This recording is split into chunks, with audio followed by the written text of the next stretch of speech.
Friends, welcome back. This is Naresh Gautam from Gautam classes. अक्सर हम इस तरह के सेंटेंसेस बहुत बोलते हैं, जैसे जब से देश आज़ाद हुआ है बहुत उन्नति कर रहा है, मैं पिछले 15 सालों से पढ़ा रहा हूँ, सुबह से बारिश हो रही है, वह कई दिनों से एक नॉवेल लिख रहा है। तो इस तरह के जो सेंटेंसेस बनाते हैं, आखिर ये सेंटेंसेस बनते कैसे हैं, आज इन्हीं सेंटेंसेस को लेकर के और ये लेसन मैंने आपके लिए बनाया है। तो बिना समय गंवाए शुरू करते हैं। आज का मेरा टॉपिक रहेगा दी परफेक्ट कंटिन्यूअस टेंस। देखिए, परफेक्ट कंटिन्यूअस टेंस की जब मैं आपसे बात कर रहा हूं तो यहाँ प्रेजेंट, पास्ट एंड फ्यूचर तीनों में ही ये हमारे लिए होता है। आज हम इसको पढ़ेंगे कॉमनली, यानी तीनों जो परफेक्ट कंटिन्यूअस टेंसेज हैं उनको हम आज एक साथ पढ़ने वाले हैं। एक्चुअली ऐसा क्यों कर रहे हैं, लेकिन मेरे को बहुत ज़्यादा फर्क नहीं है, तीनों लगभग एक जैसे ही हैं। कैसे है, देखिए, हम अक्सर क्या करते हैं, जब प्रेजेंट, पास्ट एंड फ्यूचर की बात करते हैं तो हम फर्क क्या करते हैं कि केवल प्रेजेंट में हम है लगाएंगे, पास्ट में था और फ्यूचर में होगा, इस तरह से हम बनाते हैं। लाइक मैं कहूँ कि मैं पिछले 15 सालों से इंग्लिश पढ़ा रहा हूँ, तो पढ़ा रहा हूँ ये प्रेजेंट हो गया। लेकिन अगर मैं यूँ कहता कि मैं पिछले 15 सालों से इंग्लिश पढ़ा रहा था, तो देखिए बाकी पूरा सेंटेंस सेम है, केवल मैंने हा की जगह, है की जगह था लगाया। इसी तरह से अगर मैं इसको यूँ बोलता कि मैं पिछले 15 सालों से इंग्लिश पढ़ा रहा होगा, तो ये फ्यूचर में हो जाएगा। तो इस तरह से हमने देखा कि तीनों टेंसेज में को बहुत ज़्यादा फर्क हमारा नहीं आ रहा है। तो इसी चीज़ को लेकर के हम अपनी बात शुरू करते हैं। देखिए, पहली चीज़ जो हमें जाननी है वो ये है कि आखिर कंटिन्यूअस एंड परफेक्ट कंटिन्यूअस में फ़र्क क्या होता है। देखिए, बहुत छोटा सा फ़र्क है। कैसे?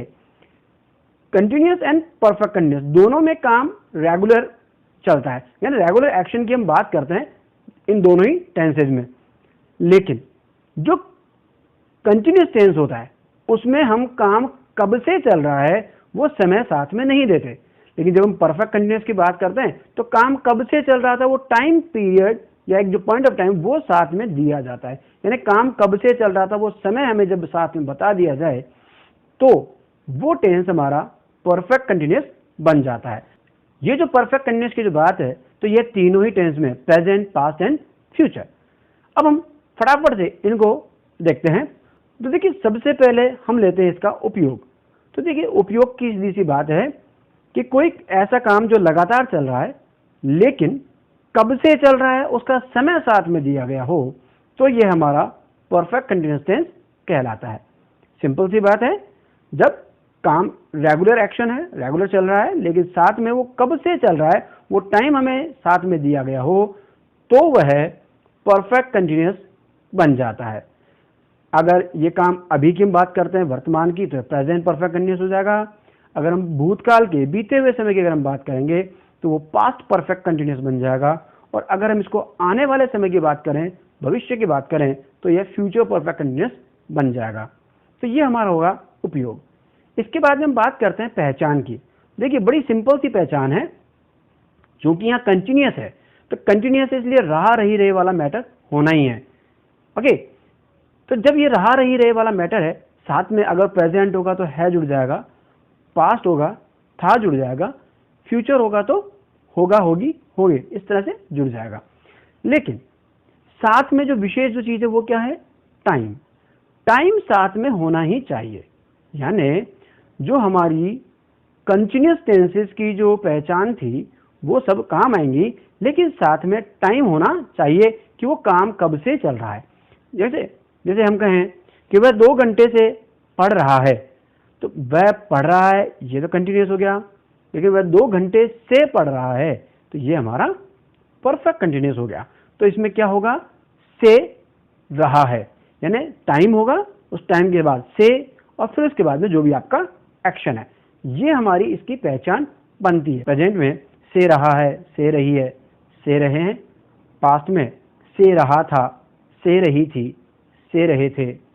फ्यूचर में से रहा होगा, से रही होगी, से रहे होंगे। ये इसकी पहचान होगी। देन नेक्स्ट हमारे लिए आता है हेल्पिंग वर्ब। देखिए, हेल्पिंग वर्ब के लिए अगर हम बात करें तो एक बार इस टर्म को हम समझ लें, जरा सा कंसेप्ट हमारा क्लियर हो जाएगा। देखिए, हम बात कर रहे हैं यहाँ, जो हमारा टेंस का नाम था परफेक्ट कंटिन्यूअस, दो चीजें थी, एक परफेक्ट और एक कंटिन्यूअस। ध्यान कीजिए, हम बात कर रहे हैं अभी पहले एक बार परफेक्ट को लेकर। परफेक्ट टेंस जब हमने प्रीवियस क्लासेज में पढ़ा था तो वहां मैंने देखा था हमारे लिए हेल्पिंग वर्ब हमने कौन सी यूज की थी, याद है? प्रेजेंट में था हैज और हैव, पास्ट में हैड और फ्यूचर में विल और शैल प्लस हैव। यही हेल्पिंग वर्ब्स हमें यहां भी यूज करनी है अकॉर्डिंगली, उसी तरह से प्रेजेंट में, पास्ट में एंड फ्यूचर में। लेकिन फर्क क्या होगा, साथ में हम यहां लगाएंगे बीन, BEEN, बीन। यानी जब हम प्रेजेंट की बात करेंगे तो प्रेजेंट परफेक्ट कंटिन्यूअस में हेल्पिंग वर्ब बन जाएगी has have plus been, past में हैड प्लस बीन, फ्यूचर में विल और shall plus have plus been. Simple, ये हमारी हेल्पिंग वर्ब्स होने वाली हैं। इसके बाद अगर हम बात करें मैन वर्ब की, तो मैन वर्ब याद कीजिए, हमने टेंस का जब नाम लिया तो एक नाम हमारे पास आता है कंटिन्यूस, परफेक्ट कंटिन्यूस। परफेक्ट से हमने ले ली हेल्पिंग वर्ब, कंटिन्यूस से हम लेने वाले हैं हमारी मैन वर्ब। यानी परफेक्ट कंटिन्यूस टेंस में हम सभी में प्रेजेंट, पास्ट एंड फ्यूचर तीनों ही टेंसेज में मैन वर्ब प्रेजेंट पार्टिसिपल यानी कि ING वाला जो फॉर्म था वही यूज करने वाले हैं। सिंपल है ना? देखिए तीनों में कितनी सिमिलरिटी है, कितनी सिमिट्री है, तो इसीलिए मैंने कहा था कि इनको समझना बड़ा आसान हो जाएगा। चलिए यहां तक हमने बात कर ली, इसके बाद हम बात करते हैं एडवर्ब्स की। तो देखिए सिंपल सी बात है, एडवर्ब्स के लिए जनरली जब हम परफेक्ट कंटिन्यूअस की बात करते हैं तो हमें सिंस और फॉर ये यूज करना होता है। सिंस और फॉर सबसे ज्यादा जो हम जानते हैं सिंस और फॉर के बारे में वो यही है कि जहां सिंस और फॉर आते हैं मोस्टली वो सेंटेंसेस परफेक्ट कंटिन्यूअस टेंस में होते हैं। हालांकि ये पूर्ण रूप से सत्य नहीं है, क्योंकि ऐसे कई सेंटेंसेस हैं जहां परफेक्ट कंटिन्यूअस के अलावा भी और अलग अलग टेंसेज में फॉर सेंस का यूज किया जाता है। पर अभी हम परफेक्ट कंटिन्यूअस की बात करते हैं, तो यहां फॉर और सिंस का हमें यूज करना है। फर्क क्या होगा, देखिए बड़ा आसान सा है। आप इसको यूं याद कीजिए, जहां समय अवधि होगी यानी पीरियड ऑफ टाइम होगा तब हमें यूज करना है फॉर, टाइम से पहले। ओके, जहां पीरियड ऑफ टाइम होगा, समय की अवधि होगी, वहां फॉर यूज करना, फॉर के बाद हमें टाइम लगाना है। लेकिन अगर हमारे पास पॉइंट ऑफ टाइम हो यानी निश्चित समय हो तो हमें वहां सिंस यूज करना है और सिंस के बाद में हमारा टाइम लगेगा। कैसे? इसको और भी आसान शब्दों में अगर हम याद करना चाहें तो एक बिल्कुल सिंपल सा एक तरीका है, आप इसको यूं याद कर लीजिए, जहां टाइम यूनिट के साथ उसकी संख्या दी गई हो। कैसे? जैसे मान लीजिए मैं कहूं टाइम यूनिट दिन, महीने, साल, घंटे, मिनट वगैरह, ये क्या टाइम यूनिट्स हैं। अगर इनके साथ में इनकी संख्या दी जाए, ओके, जैसे 2 साल, 4 घंटे, 6 महीने वगैरह, तो ये सब इनके साथ में हम लगाएंगे फॉर। जहां टाइम यूनिट के साथ उसकी संख्या दी गई हो तो वहां हम फॉर का यूज करते हैं। लेकिन जहां टाइम यूनिट के साथ उसका मान दिया गया हो, उसका नाम दिया गया हो, तो वहां हम सिंस का यूज करेंगे। कैसे? टाइम यूनिट मान लीजिए साल है, वर्ष है, महीना है, लेकिन इसका हम नाम ले लें, लाइक हम कहें 1947, तो ये पर्टिकुलर ईयर आ गया। 2010 पर्टिकुलर ईयर है।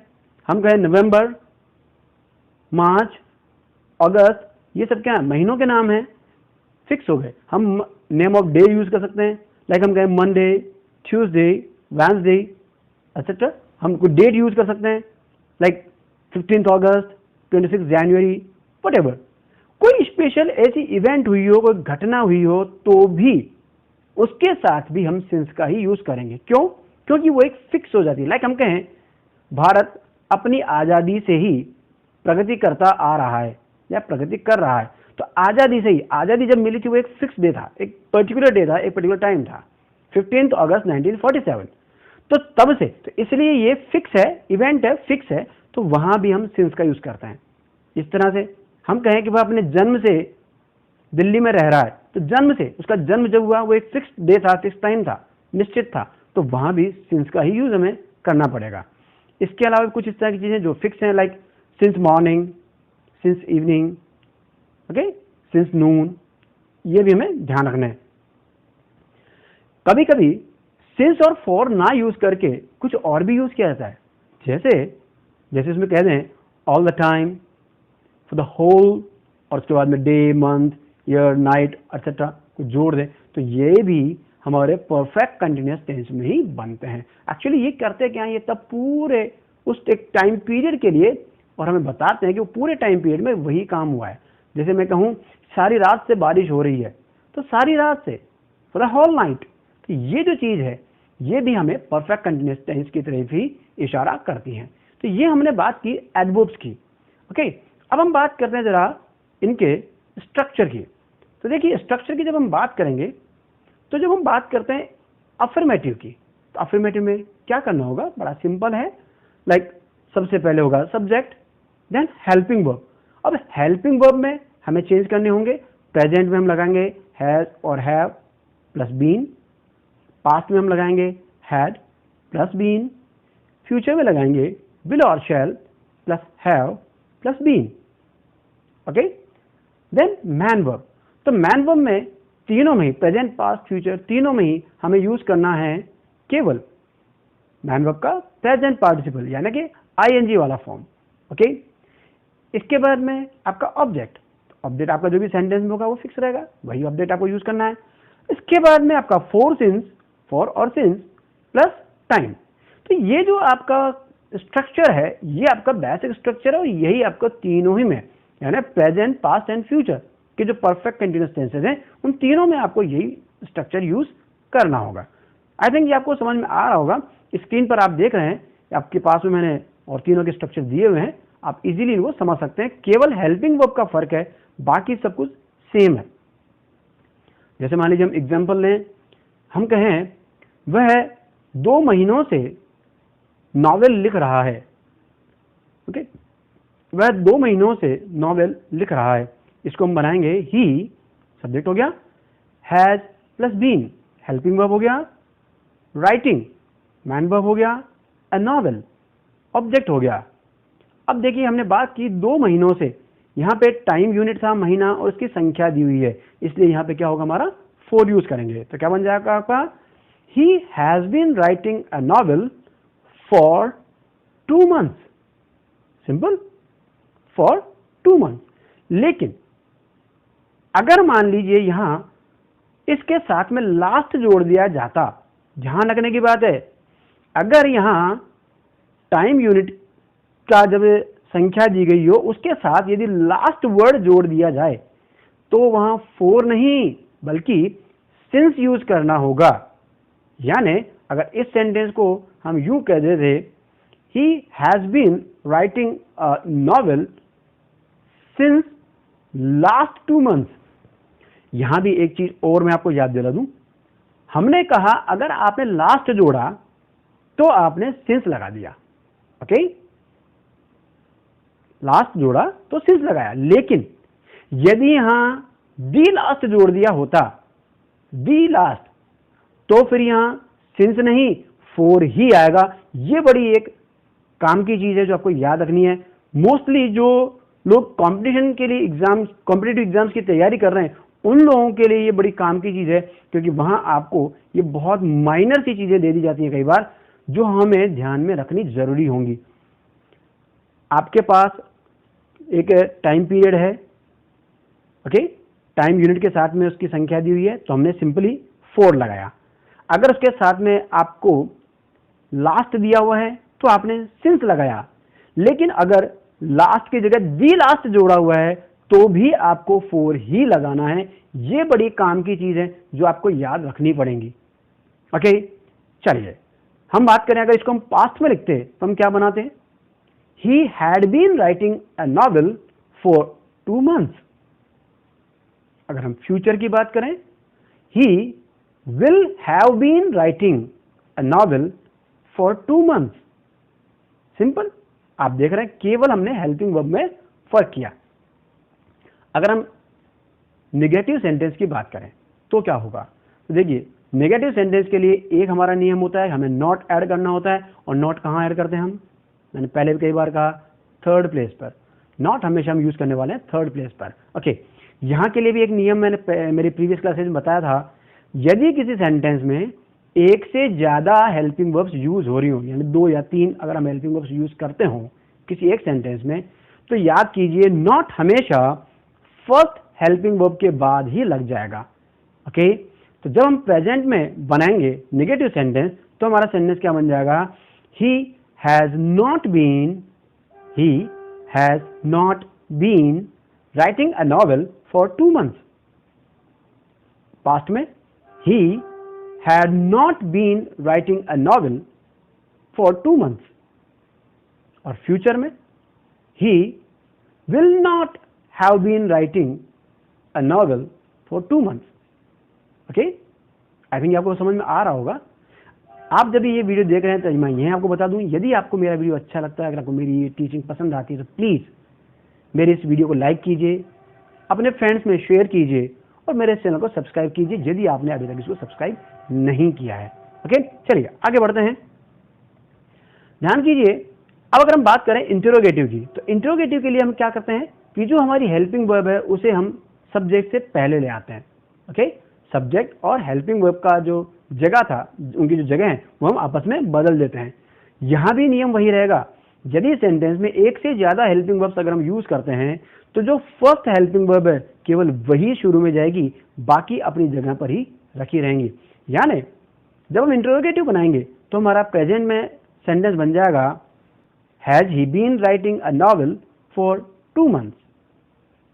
अगर हम पास्ट की बात करें तो पास्ट में हो जाएगा had he been writing a novel for 2 months। अगर हम फ्यूचर की बात करें will he have been writing a novel for 2 months। Simple. Then interrogative negative, तो इंटरोगेटिव नेगेटिव में क्या करना है, वही काम, थर्ड प्लेस पर नॉट लगाना है। तो देखिए क्या बन जाएगा हमारा सेंटेंस, प्रेजेंट में हम बना देंगे has he not been writing a novel for 2 months। Past में बनेगा had he not been writing a novel for 2 months, और पास्ट में बन जाएगा will he not have been writing a novel for 2 months। बड़ा सिंपल है। आप अगर आपको कोई कंफ्यूजन होता है तो आप इस वीडियो को एक बार दोबारा देखिएगा। अगर फिर भी आपको कोई प्रॉब्लम रहती है, कोई कंफ्यूजन रहता है तो आप मुझे कमेंट बॉक्स में लिखिएगा, मैं आपकी प्रॉब्लम सॉल्व करने की कोशिश पूरी करूंगा। चलिए, अभी मैंने आपको ये कुछ एक सेंटेंस लेके उसको तीनों ही और टेंसेज में उसके और फॉर्मेशन मैंने करके आपको बताए हैं। अब हम और भी कई सारे एग्जांपल्स ले सकते हैं। देखिए जैसे स्क्रीन पर मैंने आपके पास ये कुछ एग्जांपल्स मैंने डाले हुए हैं, आप देख रहे हैं। तो इसमें मैंने कुछ सेंटेंसेस डाले हुए हैं, ये अलग अलग प्रेजेंट पास्ट एंड फ्यूचर तीनों से मैंने लिए हुए हैं। आप देख लीजिए, इनमें जो मैंने आपको स्ट्रक्चर जो समझाया अभी उसी की मदद से, उसी की तरह से बिल्कुल ही सेंटेंस बने हुए हैं। प्रेजेंट पास्ट एंड फ्यूचर में कोई बहुत ज्यादा फर्क नहीं है, सिर्फ और सिर्फ हेल्पिंग वर्ब का हमें फर्क डालना पड़ रहा है। हाँ, ये अलग बात है कि जब हम फ्यूचर की या पास्ट की बात करते हैं तो इनमें आखिर आपस में कैसे फर्क होगा, तो उसका सिंपल सा तरीका यह है कि यदि आपके पास में पास्ट का कोई सेंटेंस दे रहा है तो उसमें कुछ ऐसी चीजें देगा जिनसे आपको ये कंफर्म हो जाए कि ये सेंटेंस हमारा पास्ट का, ये घटना कोई पास्ट की है। इसी तरह से फ्यूचर का अगर मैटर होगा तो वहां पे कोई ऐसा क्लोज या कुछ इस तरह के वर्ड्स आपको साथ में देगा जिनसे हमें पता लगे कि काम फ्यूचर का है। लाइक आपको बाय प्लस फ्यूचर टाइम को दे दिया जाए और आपसे कह दिया जाए कि इस समय तक मैं ये कर रहा हूँ, तो इस तरह के जो सेंटेंस देखिए, आपके पास एग्जाम्पल में मैंने ये चीज दी हुई है। तो इस तरह के सेंटेंसेस आप देखिए और इनको आप बार बार कीजिए। ओके, मेरा जो प्रीवियस जो वीडियो था उसमें मैंने आपको कुछ सेंटेंसेस दिए थे एक्सरसाइज के लिए। तो ये देखिए बगल में मेरे पास स्क्रीन पर आपको ये उनके आंसर्स दिख रहे हैं जो मैंने आपको एक्सरसाइज दी थी। ये आंसर्स आपके पास हैं, अब आप इनसे अपने आंसर्स को टैली कीजिएगा। आप लोगों ने जो आंसर किए थे वो कितने सही थे, कितने गलत थे। ओके, चलिए अब आज का जो वीडियो था, इस वीडियो से रिलेटेड ये एक एक्सरसाइज मैं आपको दे रहा हूं। इसमें भी आपके पास कुछ सेंटेंसेस हैं, प्लीज इन्हें आप अपने आप और सेंटेंस को फ्रेम कीजिए, करने की कोशिश कीजिएगा और आप कमेंट बॉक्स में इनके आंसर भी मुझे भेजिएगा। अगर आपको मेरा वीडियो अच्छा लगा हो तो प्लीज इसे लाइक कीजिए, मेरे चैनल को सब्सक्राइब कीजिए। मेरे इस वीडियो को देखने के लिए बहुत बहुत धन्यवाद। Thank you.